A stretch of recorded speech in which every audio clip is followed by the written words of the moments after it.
Nah, kita akan jawab dulu pertanyaannya, simple. Awal kita jawab pertanyaannya. Pertanyaan bagus loh awal. Kalau mau simpan dana darurat, nih kita langsung aja. Kita mengedukasi kalian, tanya apapun ya, yang kalian pengen belajar. Jangan disia-siain nih, jangan tanya yang nggak penting nih ya. Waktu kita tuh mahal, usahain lu pakai ya. Nih contoh ini pertanyaannya. Kalau mau simpan dana darurat, mending emas fisik atau emas digital? Nah ini jawaban sederhana. Kalau digital, lu bisa beli ETF-nya nggak? Itu doang. Ya. Jadi yang digital, yang Timothy percaya itu cuman harus ada ETF. Contohnya lu beli GLD, Spider punya. Yes. Cuman kayaknya yang bisa akses GLD ini siapa bro? Bener. Siapa bro sini? Dikit. Makanya Kayaknya mendingan kalau lu di sini ya dan lu nggak punya akses kayak multi country banking fisik ya bro ya kita jangan ya. bermimpi. Iya, lihat-lihat yang fisik aja. Kenapa nggak digital? Satu ya dijamin perusahaan apa dijaminnya perusahaannya. Kecuali ETF global ya, GLD gitu yang dipakai sama Ray Dalio belinya GLD itu. Ray Dalio baru beli emas kemarin. $300 juta bro. Baru 13F filingnya baru beli lagi dia. Gimana kalau menurut lo? Mending fisik atau digital? Nih, kalau mumpung kan Kalimasada is the gold king. Jadi banyak yang nggak tahu nih, Kalimasada is the gold king sebenarnya. Karena kan emang Mas Kakak kan. Mas Kakak. Oh. Kalimasada ini punya emas yang banyak ya. Ya enggak lah kalau banyak ya. Kenapa? Ini Peter, lihat. Lu lihat tuh. Oh, Overexpose nggak tuh? Oh itu ngegelir dari itu. Nggak bisa dibenerin. Bisa bener. Nah, turunin. Lihat kan? Betapa nggak becusnya. Lanjut bro, sambil anak nggak becus ini bikin. benar. Enggak, tapi dia fitnya oke banget bro hari ini, ya kan? Ada kalungnya. Pakai Cuban shirt ya kan. Jam tangan apa itu tuh, Pit? Dari Stephen Tong. Oh, endorse. Apalagi itu. Oh, oke. Biar cepat. Nah, udah lari. Lanjut dulu. Gimana? Oke. Emas fisik atau enggak? Gua nggak enak jawab ini karena gua bukan yang punya banyak emas, ya. Kalah. Jadi kalian tahu lah kalau mau rampok rumahnya bukan rumah gua ya. Kau yang Nah, kurang ajar dia. Ya. Gimana? Bro Kakak? Mending balance sih. Kalau emas ya fisik kan, karena Bitcoin kita udah nggak fisik kan. Iya. Dalam artian bukan saya investor emasnya, istri. Oh, istri. Jadi istri tuh memang Goldbug Peter Schiff dari ya? dulu ya. Bahkan ini nggak tahu ini, mungkin saya ke outperform nih. Dari setahun lalu tuh, dia kerjaannya tuh selalu beli emas bro. Setiap minggu, setiap bulan. Iya. Jadi uang bulanan yang sisa itu selalu ke emas. Oke, jadi berapa kilo sekarang Mas? Waduh, nggak banyak lah. Enggak tuh senyum-senyumnya tuh. Nggak Kemarin dia banyak. udah Tapi bilang kan- bottom bro. Terus gue bilang Ray Dalio beli lagi dia. Iya, karena ya Beli lagi gimana dia. istri kan. Itu kemarin juga ke Cartier juga beli. Jadi istri emang suka emas karena ya itu tadi suaminya udah di kripto, yang fisiknya kurang, ya mungkin istri masih punya pemikiran. Cuman yang saya garis bawahi ya pemikiran tentang investasinya yang saya suka. Jadi bukan tentang apapun itu bro. Iya, betul. Bikin lapangan pedal juga kalau investasi kan. Betul, setuju. Asalkan nilainya mengalami kenaikan. Ya. Jadi yang saya garis bawahi ya buat semuanya, sebenarnya kita kan nggak selalu nge-force orang kayak harus kripto, Oh cuma enggak. harus paham literasi keuangan, harus paham cara kelola finansial. Ya tadi biar hidupnya nggak sial. Lo harus paham bahwa fiat itu inflasi gitu. Pasti. Jadi lu beli aset keras, ya kita ngomong aset keras itu apa aja? Aset keras itu properti. Properti itu aset keras. Yes.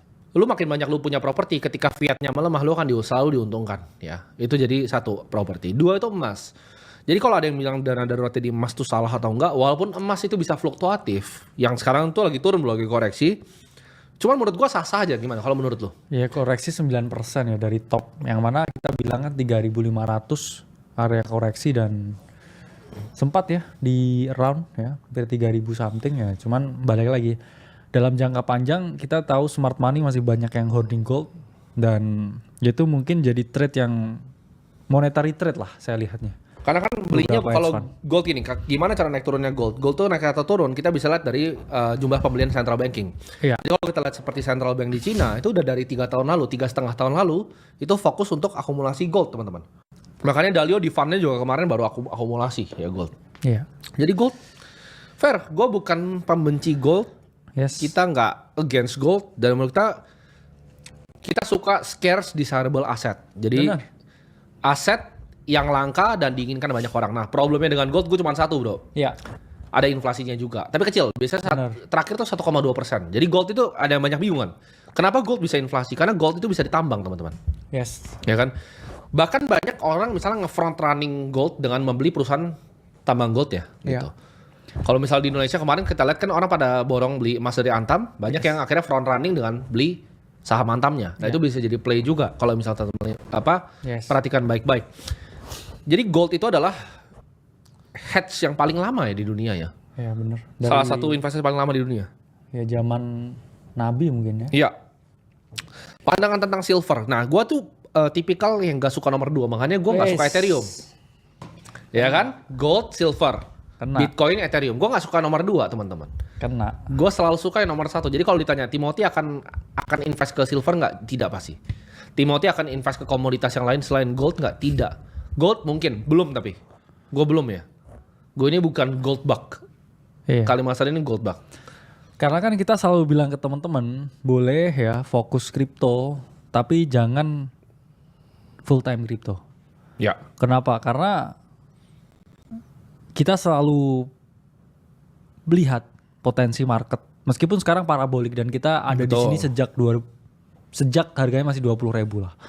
Cuman kita selalu ngomongin ke teman-teman bahwa ada yang namanya siklus, ada yang namanya potensi crypto winter, ada juga yang namanya potensi market top, dan ya kita nggak arguing ya teman-teman buat oke, jual Bitcoin, beli emas. Oh iya, benar.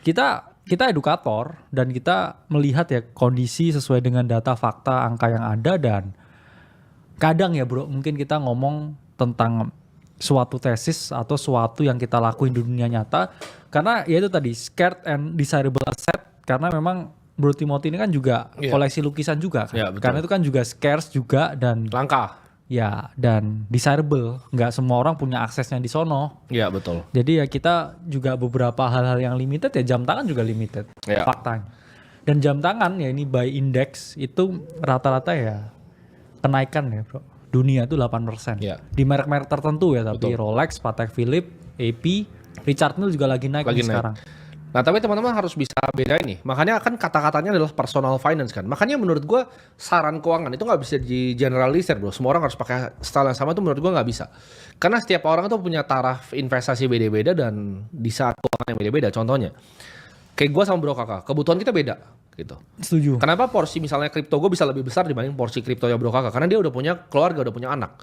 Jadi profil resikonya di situ aja udah beda tuh bro. Benar. Dan tujuan hidupnya beda kan. Orang masing-masing punya tujuan hidup sendiri. Yes. Contoh misalnya gue itu kalau banyak mungkin orang bilang super overweight di kripto. Ya kan, dibanding misalnya lukisan gue, real estate gue, jam tangan. Tapi let's say nih, worst case scenario kripto gue kan 90% lebih bro. Yeah. Itu 0 besok. Gue itu bukan orang yang jatuh miskin gitu. Gue penthouse udah punya, sangat enak tinggalnya. Gue udah punya mobil gue aja puluhan miliar. Yes. Gue punya koleksi jam tangan. Contoh deh, gue nggak usah ngapa-ngapain. Koleksi jam tangan gue jual, gue taruh deposito aja. Iya. Kayaknya baru tuh yang dipakai tuh. Enggak dong, ini udah lama ini. Oh, EP. aduh. Udah lama. EP lagi ini daily. Biar kalau kepentok-kepentok nggak apa-apa yang ini. Oh iya. Ini yang EP paling murah soalnya buat gue. Jadi 600 juta paling murah. Iya. Dia langsung tahu jam. Kalau gue jujurnya gue nggak tahu market price berapa ya. Gue nggak paham market price berapa. Kadang modelnya juga gue nggak paham. Jadi gue suka tanya dia mana yang bagus. Kalau murah sikat. Jadi jam tangan itu jangan teman-teman lihat sebagai aset untuk foya-foya atau bahkan mobil teman-teman. Oh, iya. Karena itu adalah salah satu diversifikasi aset juga untuk beberapa orang kaya. Kalian nggak tahu banyak yang bangun-bangun gedung-gedung mewah di Jakarta bro. Itu kolektor jam tangan hebat. Oh iya. Di dunia. Bener. Ya kan, kolektor Patek Philippe, FP Journe.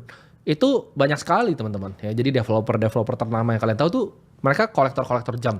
Bahkan kayak pengusaha bro, itu kolektor lukisan banyak sekali. Kayaknya saya ngomong ya 95% orang kaya di Indonesia itu selalu punya portofolio jam tangan. Oh iya betul. Jadi kalau misalkan di kamera dia pakai Apple Watch, itu coba kalian gerbek ke rumahnya, ya, pasti ada box LV terus kayak jam-jam retail semua. Ya. Iya banyak biasanya ya. Karena ya memang bagi beberapa orang ya, kita nggak ngomong kita kaya, cuman kita ngomong bagi orang yang punyai aset yang lebih.